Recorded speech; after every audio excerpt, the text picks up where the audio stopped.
500 seats, 4 engines, 20 wheels, 72 meters of wingspan, and 30 million parts built into every single one of them. On December 17, 1903, the Wright brothers flew 37 meters. The wingspan of the A380 is 72 meters, nearly twice that distance. And the wing it belongs to carries a machine that moves 500 people halfway around the planet, while burning less fuel per passenger than the car in your driveway. The Airbus A380 is not just the largest passenger aircraft ever built. It's the most complex manufacturing project in the history of commercial aviation, assembled across an entire continent with a precision that shouldn't be physically possible at this scale. This is the most advanced commercial aircraft ever built, and it will never be built again. In this video, you'll understand exactly how it works and why the most capable flying machine humanity has ever put into service couldn't survive the industry it was built for. Picture Heathrow Airport in 1999. A plane lands every 90 seconds. Gates are full, slots are taken, and you cannot build new runways in one of the most densely populated cities in Europe. Meanwhile, air traffic is doubling every 15 years, and the math is brutal. The sky above the world's busiest airports isn't filling up someday. It's full now. Airlines aren't losing routes to competition. They're losing them because there is physically no slot left to fly them. Boeing's answer to this had been the 747, 400 passengers. First flight 1969, and for 30 years, nothing came close. Airbus decided that ceiling needed to come off. Their proposal was a double-deck aircraft carrying 500 passengers, 100 more than the 747, through a single slot with a single crew, on infrastructure that already existed. On paper, it solved everything. The problem was that no one had ever built anything like it. And almost immediately, the engineers discovered that bigger doesn't just scale. Every system on the aircraft, structure, fuel, landing gear, evacuation, had to be reinvented from scratch. Starting with a question that should have killed the project before it began. How do you build something this large and still make it light enough to fly? The answer wasn't found in a metal. It was found in something the commercial aviation industry had barely touched before.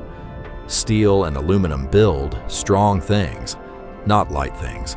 At 570,000 kilograms maximum takeoff weight, the A380 was already pushing the limits of what jet engines could lift. Every kilogram saved in the structure becomes payload, a passenger, a bag, fuel for a longer route. So Airbus made a call that was unusual for commercial aviation at the time. 25% of the entire airframe would be built from composite materials, carbon fiber, glass fiber, reinforced plastics, lighter than aluminum, and in many applications stronger. What that decision actually meant in practice was a complete overhaul of how the aircraft was manufactured. These panels, ribs, and structural components couldn't be stamped or welded. They had to be layered, cured, and inspected with ultrasound, processes that required entirely new production facilities, tooling that had never existed, and engineering expertise the industry had never needed at this scale. It added years to the development timeline. The payoff was a fuselage wide enough for 2 full decks, and the weight savings meant airlines could actually fill those decks with something worth paying for. Airbus had cracked the weight problem, but solving it meant building the A380 across an entire continent, and now every piece of it had to arrive in Toulouse and fit together within a tolerance tighter than most people can even see. The pieces were built 1,600 kilometers apart. The margin for error was 40 micrometers. Building the A380 is a continental operation. Wings are manufactured in the UK, fuselage sections in Germany, France, and Spain, tail components across multiple facilities, with thousands of suppliers across 30 countries feeding into the chain. Each major section arrives in Toulouse already pre-assembled, hydraulic lines and electrical circuits built in. The final assembly hall doesn't manufacture anything. It joins. That joining is where the precision becomes almost incomprehensible. The wings and fuselage must meet within 40 micrometers, roughly the thickness of a sheet of paper, on structures weighing 37,000 kilograms each. The fuselage alone is 70,000 kilograms. It travels to Toulouse by barge and oversized convoy through French villages, roads widened, roundabouts partially demolished, entire routes rerouted just to move the parts.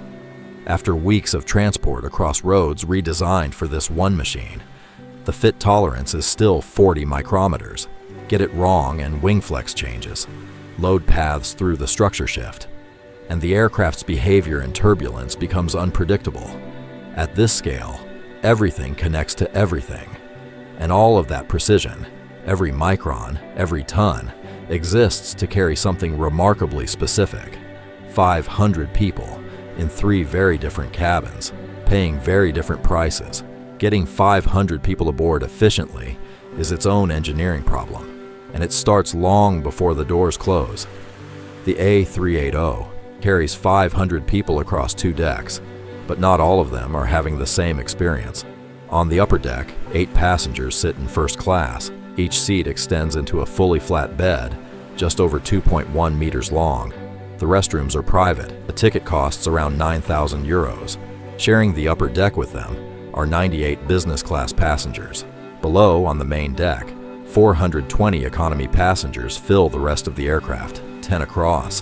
What makes this possible, and what makes it complicated, is weight.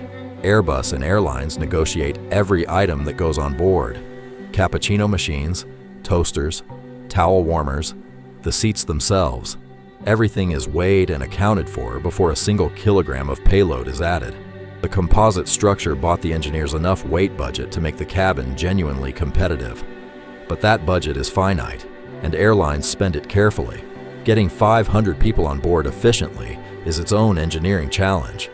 The A380 requires 3 jet bridges simultaneously, 1 for the upper deck, 2 for the main, docking at the same time across a 24 by 24 meter footprint. On the ramp, roughly 100 people work in parallel to get the aircraft ready.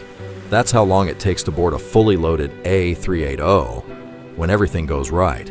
But even with 500 people seated and the doors closed, the aircraft isn't ready to move until the weight is right, down to the last container in the hold. And then there's the part of the A380 almost no one ever thinks about, until something goes wrong. The landing gear starts as a raw steel block, 5,900, about the same as 4 average cars. By the time it's machined and finished, ready to install, it weighs 860 kilograms. Walls that were nearly 12.7 centimeters thick have been cut down to just under 2.5 centimeters. 85% of the original material is gone, removed to create a component precise enough to absorb the impact of a 570,000 aircraft hitting a runway at landing speed thousands of times. Here is the part almost no one knows. The A380 is significantly heavier than a 747, yet it can use every runway and every gate a 747 uses. The reason is wheel configuration. 20 wheels in total, spread across 6 bogies, positioned with mathematical precision to distribute the aircraft's weight across the pavement, within the load limits that existing airport infrastructure was originally designed for. The engineers didn't just design a landing gear, they reverse-engineered the world's airports and built something that fits inside those limits at more than twice the weight the airports were built to handle. Getting the aircraft on the ground is only half the equation. The other half is getting 500 people off it in 90 seconds. The FAA requires every certified commercial aircraft to demonstrate full passenger evacuation in 90 seconds. No exceptions, no waivers. For the A380, that means over 500 people from 2 separate decks, with the upper deck sitting roughly 8 meters above the ground. The evacuation slide for those upper deck doors runs 17 meters in length and weighs 82 kilograms. It has to deploy reliably in any weather, inflate in seconds, and hold the weight of passengers sliding from 8 meters up, and between flights, fold small enough to fit into a compartment built into the door sill. The engineering behind that fold pattern alone took years of testing to solve. The clock starts the moment the first door opens, on April 27, 2005. For the first time, it did. 220,000 kilograms of test equipment, No passengers. 3 hours and 54 minutes in the air. The test pilots noted afterward that despite the aircraft's size, it responded to control inputs faster than expected. It handled like something smaller. 2 years later, Singapore Airlines put the first commercial A380 into service between Singapore and Sydney. Over 6,300 kilometers, each of the 471 passengers on board consumed 254 liters of fuel. A car making the same trip would have used more. The aircraft that should have been impossible to build had proven itself in the air. What it couldn't survive was on the ground. The A380 was built for a world that never arrived. The A380 program was canceled in 2019. Not because the aircraft failed, because the world it was built for never arrived. Airlines didn't want 500 seats between two hubs anymore. They wanted the Boeing 787 and the Airbus A350. And the A380 had no plan B.